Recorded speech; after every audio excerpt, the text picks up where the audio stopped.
Hey everybody, so we're going to go ahead and go over this presentation, MLA format for websites. So here we go. Okay, MLA format for websites. So you may have heard this term before. What is MLA? MLA stands for the Modern Language Association. They are a group of teachers, professors, editors, writers, and they distribute a guide for how to cite information in research. So what does it mean to cite? A citation means that you give the information, on where you found the source. So basically it's just kind of like saying, hey, I found this in this place. We do this so that we do not plagiarize. Plagiarism is when you intentionally or unintentionally use other people's information as your own.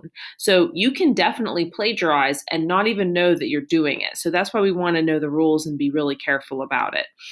We're going to cite information so that we can retrace the steps in research to see if your evidence actually makes your claim make sense. So it's basically kind of like a roadmap for how to get back to where you found the information.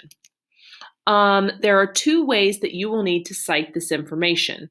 The two ways are called in-text and then a works cited page. In the in-text citation, you're going to use a piece of evidence inside of your own writing. There are two ways to incorporate someone else's research or writing into your own work. You can, one, rewrite the other author's information into your own words, or directly quote the writer. So first we're going to use, before we do either one of these, we're going to use a signal phrase to let the reader know that you're about to give some evidence. So here's some possible choices. The author, and then give some brief information about the author, says that, the text shows that, or the text, the study, the article demonstrates that, and then you're going to either quote the article or rewrite it in your own words. So you're going to rewrite the piece of information you want in your own words, put the author's last name in parentheses, and if there's no author's last name, you're going to put the title of the website in parentheses. So let's say that you're citing a book. If you're citing a book, you'll need to put the page number that contains the information you're citing. So it looks like this: the author's last name and then 21, if that's where you got the information from. So then the example down there says Simmons, because that's the last name, and then 21. And we always put a period after the parentheses right there. The period always goes after it if it comes at the end of a sentence, okay? So in-text citation, instead of a book, that's why I'm not really covering books, because you're probably not really going to be looking at a book. You're probably going to be using a website. So if there's no author listed on the website, it is possible, put the title of the website in quotation marks inside of parentheses. So if the title of your website that you're looking for is basketball, go ahead and put that in quotation marks inside of parentheses, and then just like normal, the period goes at the end, okay? So this is what it looks like: parentheses, quotation marks, title of the website itself, quotation marks, parentheses, and a period, okay? If there's no author listed on the website, put the title of the website in quotation marks inside of parentheses. And that's okay if there's no author listed. Sometimes there isn't a singular author listed. That doesn't mean that your website is of poor quality. If there's a longer title and no author, just put the first word or two. Like, for example, here's a really long title: Maryland Board of Education votes to move start of high school sports to December. What you'd probably just use is just Maryland Board of Education, or even just Maryland in your in-text citation. Okay, so Maryland Board of Education. Okay, so here's an example of a website with an author that is listed. Here's the title of the website, basketball, and then here's the author right here. So instead of putting basketball, we're going to put the author. So who's the author's last name? Yes, very good. It is Donald. So you would put Donald in parentheses, and then the period always goes after. So there's two main kinds of websites that we're going to use for research. One is a news article, and the other one is kind of an informational website. Either one of these would be a great website to use. So this website, this news article website, this is a news story that's designed to like tell you some piece of information that has happened in the country or in your community. This type of information right here, this is more like something you'd find in a textbook. It's going to give you information about like a fact. So if we're looking at a news article right here, usually the name of the newspaper will be at the top of the publication. Then you're going to have the title of the article. And again, this is a really long one. So when we're citing this in the actual text of our document, you might just want to write Halloween. Let's see here. Number 3, here is where you can find other articles that the newspaper or publication might be related, or top headlines that they want you to click on. So that's this information right here. And then we have the author of the article will usually be at the top. Sometimes the name is hyperlinked. This means you can click on the name to find more information about the author. So in this case, the author is right here.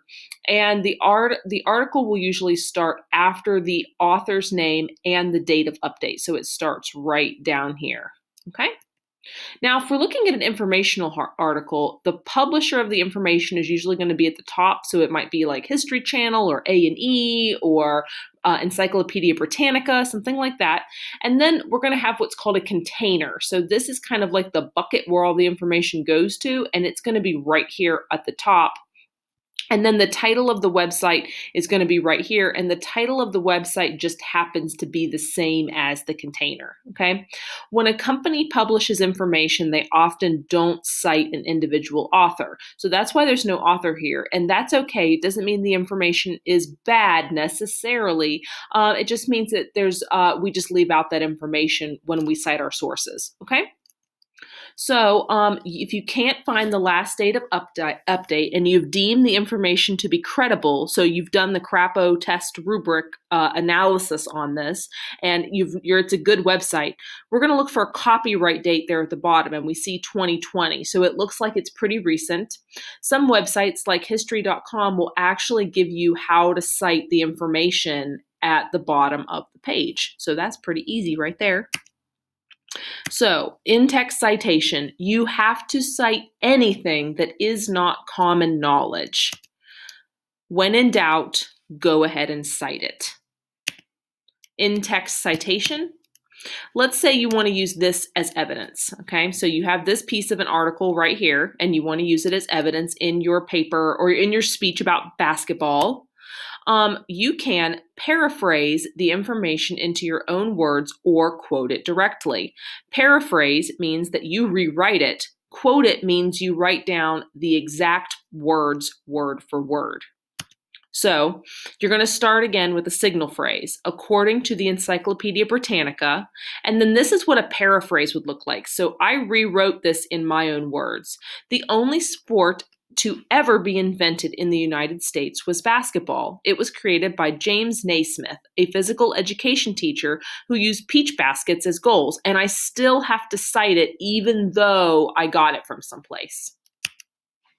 So this is what it looks like all together. According to the Encyclopedia Britannica, the only sport to ever be invented in the United States was basketball. It was created by James Naismith, a physical education teacher who used peach baskets as goalposts. Donald. So I used signal phrases. I did not use quotation marks because I rewrote this in my own words, and I put a period after the in-text citation. I used the author's last name because I didn't use it up here in the signal phrase, according to the Encyclopedia Britannica. But let's say I wanted to say, according to Larry W. Donald, an author for the Encyclopedia Britannica, the only sport to ever be invented in the United States was basketball. It was created by James Naismith, a physical education teacher who used peach baskets as goals.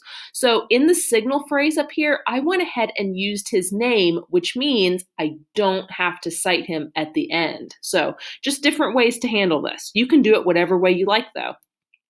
Now, let's say we want to directly quote this. Here's our signal phrase. According to the Encyclopedia Britannica, I'm going to use a direct quotation. Basketball was invented by James Naismith on or about December 1st, 1891 at the International Young Men's Christian Association.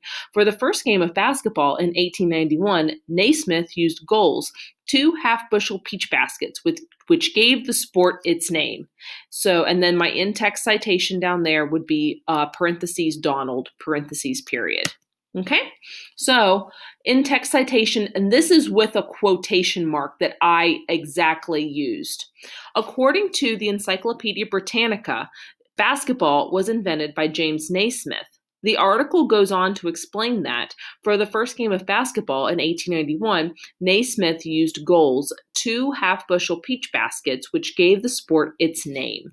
So what I did here was I used what's called ellipsis, and that marks anything that I leave out of the direct quotation. And you can see here, there's an ellipsis here, and there's an ellipsis here, which means if we go back to that other page, there's information that I left out. It's just a good way, it's like an honest way to say, hey, there's extra stuff that that the author of this paper cut out. It could be for whatever reason. Doesn't have to be anything sneaky. It's just maybe that's all the information I wanted to put. And here at the end, I still put the author's last name and I included in the in-text citation because I did not use it in the signal phrase. Okay, so when we are quoting, just a reminder, longer does not mean better. So don't be quoting me 8,000 words in your paper. I want to hear your writing, not the other authors. I want to hear you. So keep it to a couple of words or a sentence. Your teacher, debate judge, your reader will not think you are smarter or making a better point because you are quoting an entire paragraph. Keep it short, trust me. So if you're directly quoting, you can use pieces of information and embed or bury the information in your own writing without using a signal phrase. Same rules apply. So here we go. Here's an example that I wrote. Misty Copeland, an American ballet dancer, hosted a virtual fundraiser to benefit the struggling dance community through her non-for-profit organization, Swans for Relief. And then Lefferts, that's the author of the article that I read and I quoted. So here I didn't use a signal phrase. I incorporated the other author's writing directly into my own words. And that's fine to do as long as you cite where it came from. So here's another example. So let's read the article and find a piece of evidence to put in the following template. So here's our template. Jaden Tremper is about to become blank as he travels to Texas to compete in the American Motorcyclist Association Amateur National Motocross Championship, OSLE. And then OSLE is, of course, the last name of the author that I put in parentheses and a period. So let's go and try to find the best information to fit in here so we can learn how to take information from this article and set it in. So go ahead and pause here and see what sentence, what part of this article might best fit in here. I'll go ahead and read it out loud. While most kids his age are getting everything in order for the start of high school in 2 weeks, Salinas native Jaden Tremper's training for a different challenge. The 14-year-old is training in Texas in a final part of preparation for the longest amateur motocross race in the world, the American Motorcyclist Association Amateur National Motocross Championship at the Loretta Lynn Ranch in Tennessee. This is the latest in nearly a decade of two-wheel excellence for the young rider on his way to becoming the Salinas Valley's most decorated motorcycle racer. So see what piece of information from that article would best fit in here, okay? Awesome. So there we go. So we're looking for this information because this fits into this template and helps us make our point that Jaden Tremper is going to become one of the youngest motocross participants in the world. So, Jaden Tremper is about to become Salinas Valley's most decorated motorcycle racer as he travels to Texas to compete in the American Motorcyclist Association's Amateur National Motocross Championship. So, this lets us know that we have looked up information about this person and we've kind of done our homework to talk about Jaden Tremper. So see if you can spot the errors and review the information by taking this short quiz. So this is the quiz. It's on Google Classroom. Now that you guys have kind of gone through, you should be comfortable with the information and be able to get a 17 out of 17 on that quiz. We will go over works cited pages in the next video. Awesome job. Thanks so much, guys.